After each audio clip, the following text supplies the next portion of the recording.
Ushuaia está ubicada en la orilla septentrional del Canal de Beagle, en la isla grande de Tierra del Fuego, que es la extremidad más austral de América, del continente americano.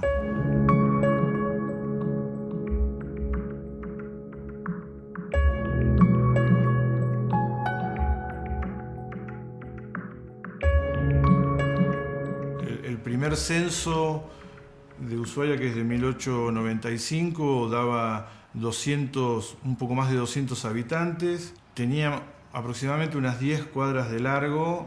Era una vida además muy dura en cuanto la única vía de comunicación que tenía Ushuaia con el exterior eran los buques de la Marina de Guerra que hacían transportes básicamente y traían mercaderías y pasajeros. Cuando se establece la autoridad argentina en Tierra del Fuego, la principal preocupación de Félix Paz, primer gobernador de Tierra del Fuego en adelante, casi todos los gobernadores se plantean cómo poblar esta región, cómo dotarla de una salida económica. Y Tierra del Fuego no era un lugar muy alentador para venir a instalarse. Entonces la colonización penal cumpliría en una primera etapa la idea de ir poblando de a poco esta región con gente, digamos, que no podía disponer mucho de su propia vida, ¿no?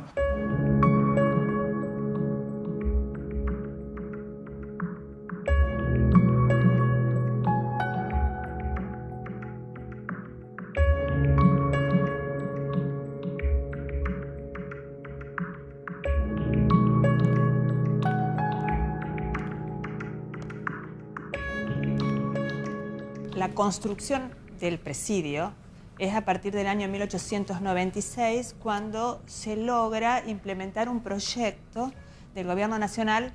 El primer edificio era una construcción de, como todas las de la zona, de madera que se extraía de los bosques de este espacio y de zinc. Un nuevo director que llegó acá en 1900, que fue Catelo Muracha, un ingeniero, se hizo cargo del proyecto y le dio la forma que tiene ahora, que es la forma de panóptico. Y el procedimiento fue que los presos extrajeran de la cantera que está acá alrededor del edificio las piedras y con la madera hacer todas las obras con el menor costo posible para el Estado Nacional. Contemplaba una forma de construcción carcelaria con sistema radial. Se concebía la forma de custodia mediante la observación constante de los penados. Entonces el penado, si bien estaba dentro de una celda, es como que estaba siempre visible a través de su ventana desde cualquier lugar de la prisión.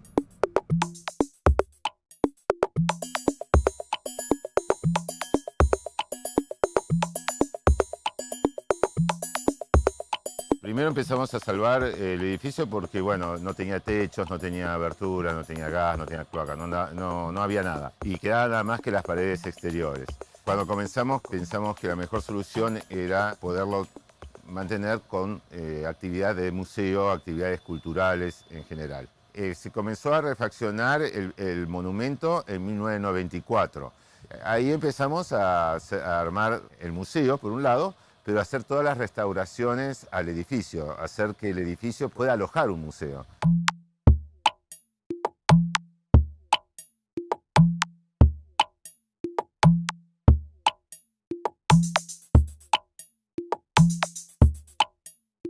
¿Por qué te mandaban a Ushuaia?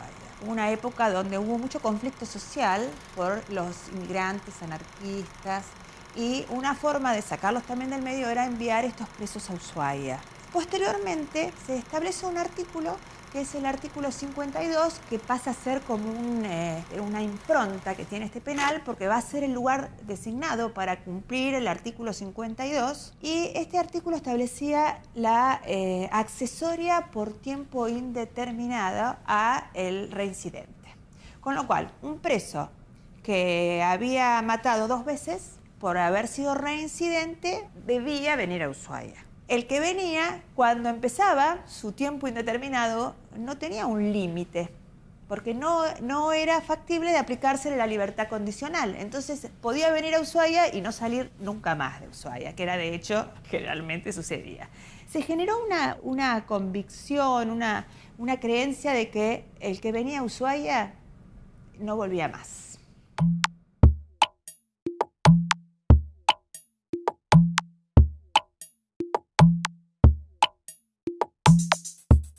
Bueno, las condiciones fueron muy duras por el clima.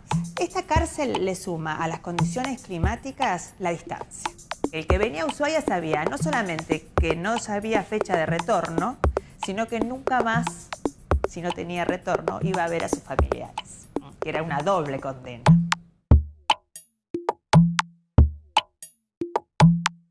En realidad, dentro de este edificio hay 4 museos. El Museo Antártico José María Sobral, el Museo de Arte Marino de Ushuaia, el Museo del Presidio, que toca específicamente todo el tema del presidio, y el Museo Marítimo. El presidio y lo marítimo va junto. Lo marítimo es la historia regional nuestra, que se hizo toda con barcos hasta que empezó a llegar el avión. Y la parte marítima es muy importante porque los presos llegaban acá en barco y las fugas de los presos se hacían navegando. Y los indios eran indios canoeros y los exploradores venían en barco. Entonces es importante ver la unión que hay entre el presidio, la parte marítima y la historia de Tierra del Fuego.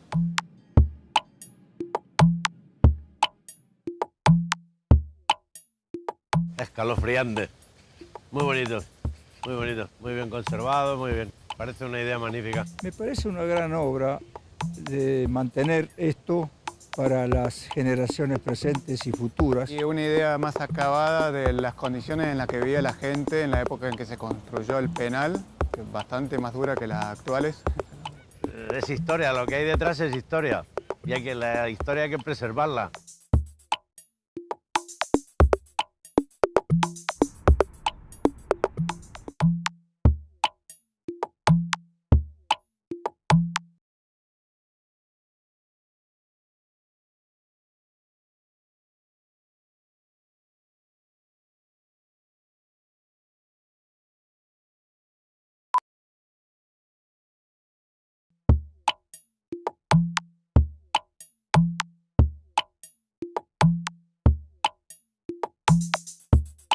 El impacto del penal es fundamental en la vida de Ushuaia. Pensemos que el penal llegó a tener una capacidad de 600 presos y en algunos momentos la población civil de Ushuaia rondaba los 800, 900 personas. O sea que el volumen de personas que significaba el presidio entre los presos y la vigilancia y la parte administrativa era una parte muy importante de la población. Y porque el penal les daba todo. Cuando necesitaban un médico, la localidad tenía un médico y el penal tenía otro médico. A veces el de la localidad no estaba cubierto ese cargo en la asistencia pública. Entonces, ¿dónde se curaban? En el penal.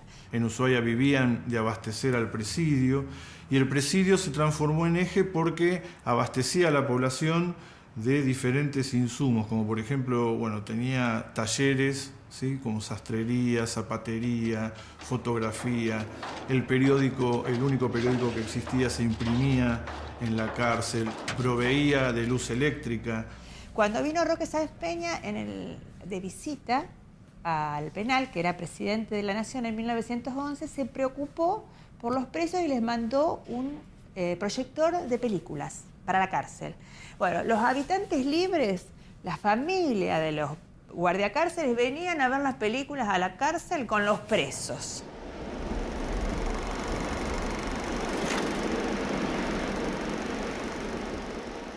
La cárcel de Ushuaia se cierra en 1947, durante el gobierno del general Perón, por cuestiones humanitarias. Había un cambio de política de cómo se debían insertar los presos en la sociedad. Para ello era fundamental el papel de la familia y la distancia que tenía la cárcel de los centros urbanos importantes de donde provenían esos presos, hacía que esa política no fuera muy posible, ¿no? O muy costosa en todo caso, pero digamos parte del proyecto de transformación de la Patagonia que se produce durante el gobierno peronista, lo que se hace es instalar una base naval. Esa base de alguna manera reemplaza el papel del presidio. Así que la población no veía el penal como un problema. Todo lo contrario, mientras estuvo el penal había una presencia del Estado fuerte que les dio respuesta. Cuando se cerró el penal, se lo reemplazó por otra institución que fue la base naval.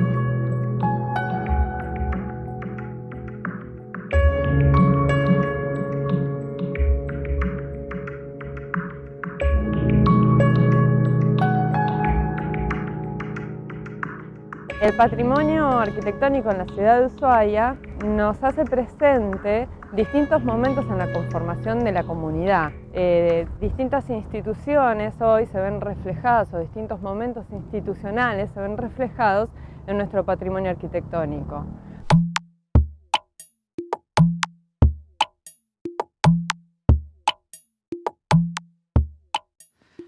La Casa Bevan es una casa prefabricada, comprada por catálogo en Suecia en 1911, traída a Ushuaia, que para 1911 era todo un hito, y fue un regalo de bodas, en verdad. Un regalo de bodas de un comerciante local, inmigrante croata, a su hijo. De hecho, se inauguró en 1913, no en el 11, cuando se construyó. Tiene un valor simbólico, no tanto la casa en sí es pintoresca, simpática, tiene sus particularidades, pero tiene un valor simbólico para la ciudad porque durante muchísimo tiempo fue el ícono de la ciudad sobre Maipú, lo que se veía desde la costa cuando llegabas a Ushuaia.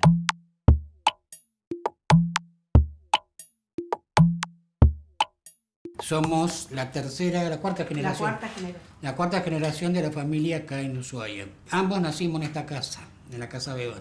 Hay una gran cantidad de familias croatas que fin del siglo XIX y comienzo del XX vinieron a establecerse acá, en general navegantes. Los Bevan eran de Slarin, de la isla de Slarin en Croacia. Comerciantes muy relacionados con Ushuaia, Punta Arenas y Buenos Aires, se dedicaban al comercio. La familia Bevan cumplió un rol fundamental porque ellos tenían dos goletas, la goleta blanca y la goleta negra, que eran, digamos, la principal forma de comunicación con el exterior.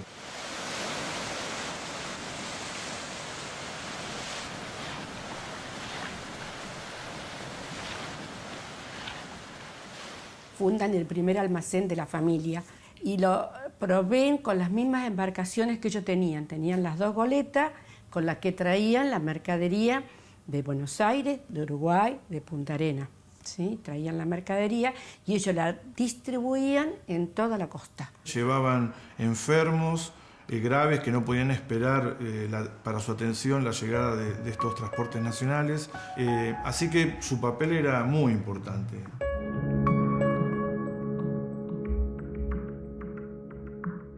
La casa no estaba acá, estaba frente a la bahía, mirando hacia el mar. Era lo primero que veías cuando venías en barco a Ushuaia. Era lo más alto que veías.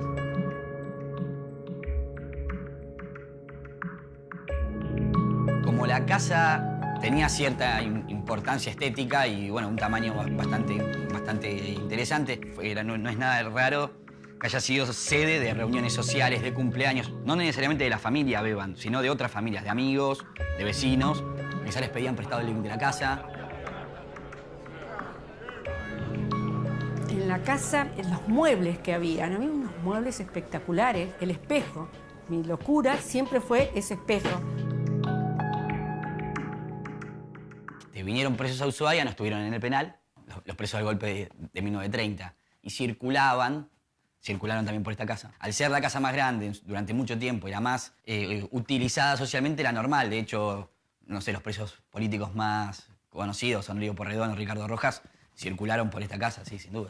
El tren de los presos pasaba por la puerta de esta casa todos los días. Tren que incendió varias casas. Porque como era un tren a vapor, la leña a veces chispeaba y se prendían fuego las casas de madera.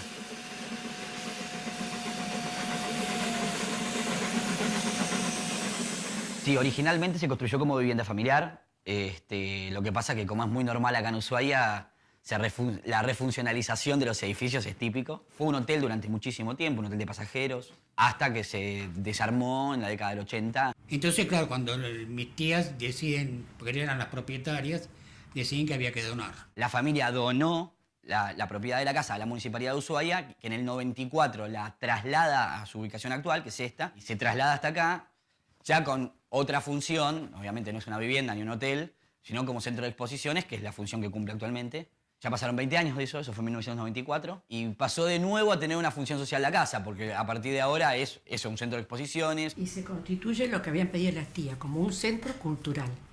Entonces, como centro cultural. O sea, entonces la idea era, y es exponer, que la gente pueda exponer sus cuadros, sus pinturas. Las muestras en Casa Bevan son todas muestras itinerantes. No tiene una muestra permanente. Por una parte es un orgullo, porque es algo que, que fue de la familia, que nosotros vivimos y que nacimos acá, y es parte de uno.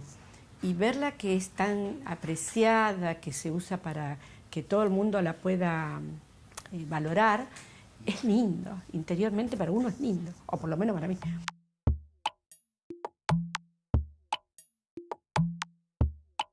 Hay varias instituciones y varios grupos que están en la misma idea de intentar conservar algunos elementos de esa ciudad clásica, esa ciudad vieja de Ushuaia, tanto para quienes vengan nuevos como para el turismo, que es una fuente, es una industria, ¿no? Es una fuente de empleos, y además porque es más agradable para el turista, pero también porque si no, rápidamente, y al ser tan efímera la arquitectura local, podría desaparecer muy rápido.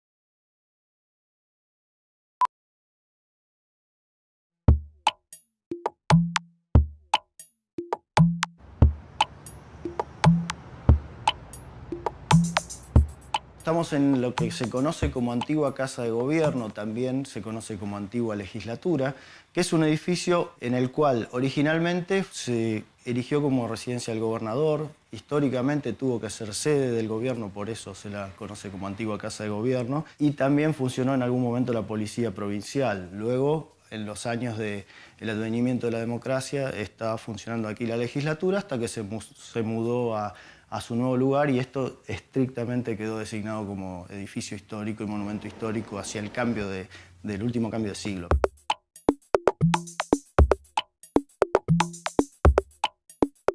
El museo en realidad trata de preservar parte de lo que fue su utilización desde el punto de vista histórico. Se ve lo que era la sala de sesiones de la antigua legislatura.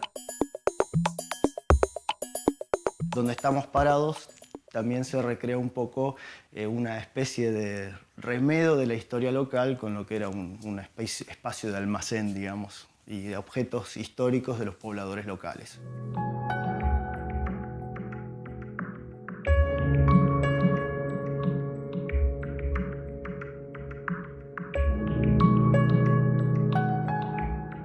Bueno, cuando se edifica el edificio del Museo del Fin del Mundo, es el año 1911.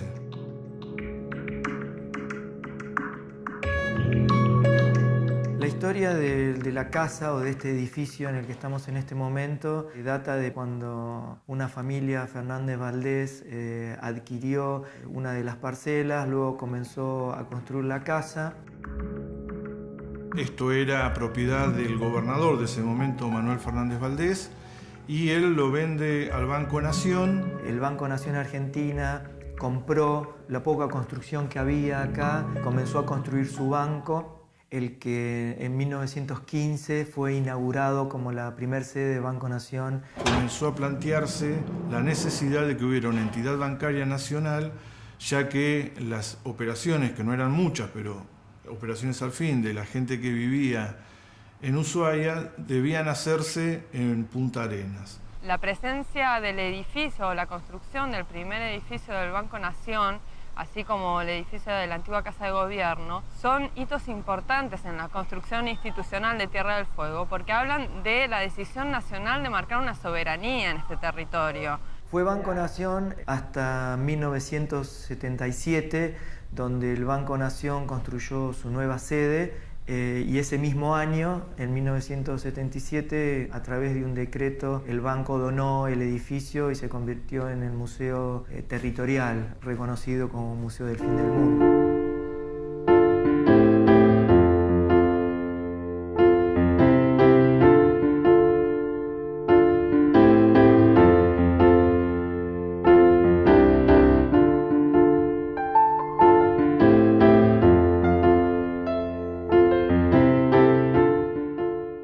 Tenemos una biblioteca muy completa.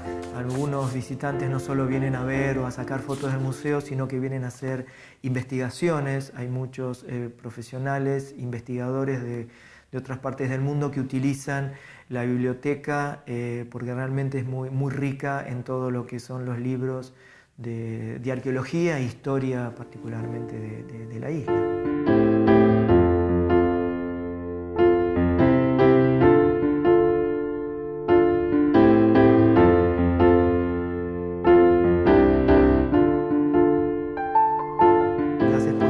Que tiene, habla todo lo que es referente a historia. Hay expuestos objetos específicamente de arqueología, puntas de flechas, de arpones, de las misiones, del primer asentamiento de la misión salesiana en Río Grande y la misión anglicana en Ushuaia.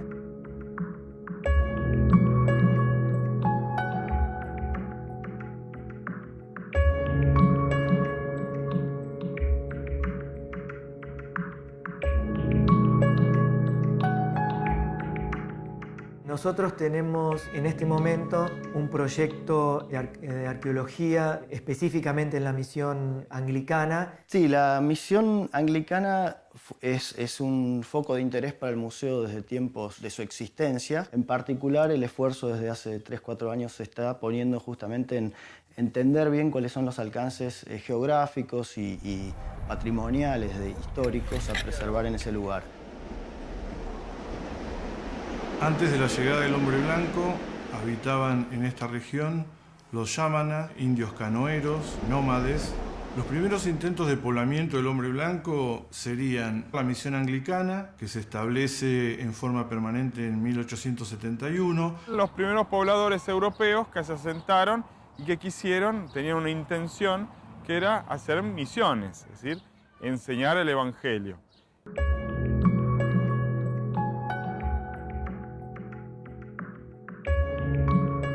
Y en ese lugar lo que se está tratando de buscar, porque de hecho hoy no queda nada visible en lo inmediato, pero debajo de eso están los cimientos de las casas que estuvieron emplazadas ahí. Y se va excavando hasta llegar al nivel inicial de ocupación y se van descubriendo entonces las estructuras arqueológicas. La realidad es que trabajar sobre este proyecto para la zona de Ushuaia es crítico porque tiene que ver con la historia de Ushuaia, eso es evidente. Un lugar histórico nacional se puede integrar, como lo estamos integrando, a las escuelas, a las visitas guiadas y a un turismo patrimonial.